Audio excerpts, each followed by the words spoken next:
Some people have been bullied. Some people are just stressed out. Some people are insecure. Some people are fat and overweight. I call myself fat because I was fat. And people don't want to do that. They want to say, oh, don't call yourself fat. Don't call yourself dumb. If you're not real and raw with who the f you are, nothing's going to change. And in this nice new world that we live in, we want to hear, you're just a little big. No, man, you might be fat. We surround ourselves around people that make us feel great. They tell us what we want to hear. The second we put ourselves amongst the uncommon people, we don't like that feeling. That challenging feeling of that person waking up at 3:30 in the morning and say, hey, put your shit on, we're going for a run. We like that person who says, hey, you know what, man, I don't feel good today, man. And they say, oh, it's okay, brother. We don't want that motherfuckers like this. Hey, man, no, bro, get your shit on, man. Stop being a punk.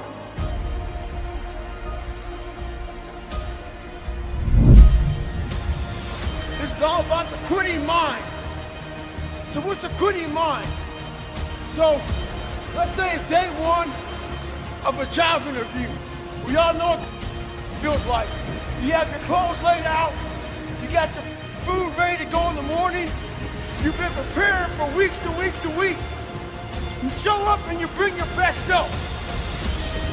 You get the job. Merry Christmas. All right. After a couple months, you start showing up to work a little later. You don't look as good. Your clothes aren't laid out. Your breakfast isn't ready. Your mind gets softer. We do that everything in life. When New Year's coming up, guess what? Don't have a fucking quitting mind. Repetition every day. Stay hard. I believe that most human beings are only living at about 40% of their capability. The mind has a governor, like a car. If you're driving a car and the car has a governor on it, the car may say 130 miles an hour, but the governor's set for 91. The car wants to go. The car wants to go, but that factory said, we're not going past 91.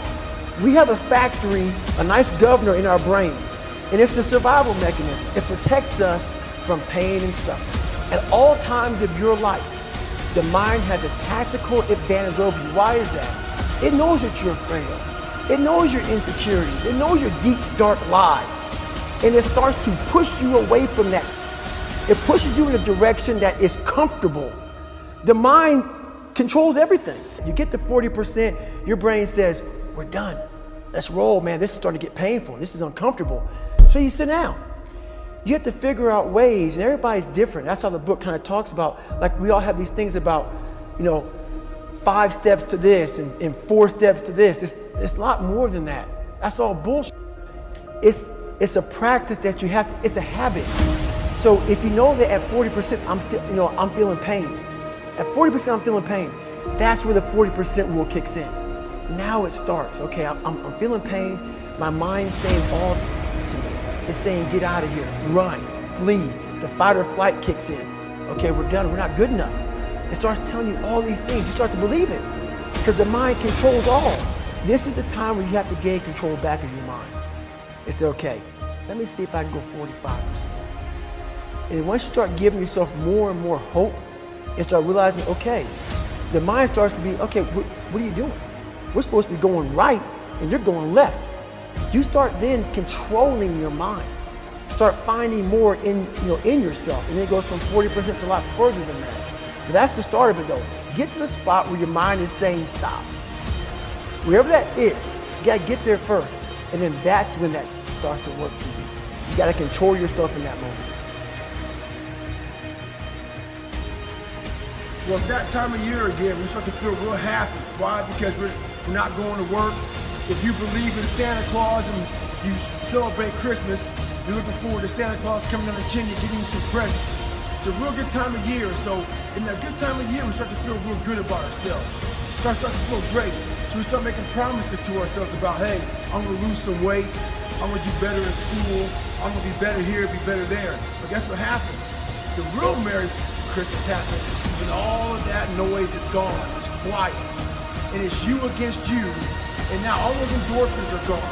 And I promise you, man, by getting up early and getting after it to go lose weight, study harder, guess what? It's a lot harder now. That repetition becomes a lot harder now. So a lot of us can't do things on our own.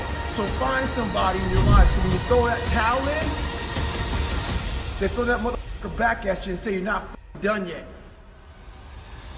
How are you gonna feel, man, when you accomplish this goal coming from that point? Coming from the fucking hell you came from. A lot of people start from a good starting point. They have a good foundation. What if you can surpass all these motherfuckers? What if everybody who was way up here started up here, and you started with no legs. You had to grow legs to even start walking, and then crawling, and then running, and then you start passing people with all this given to them. This might be exactly what I need. The darkness is exactly what I need. It's how you look at your situation.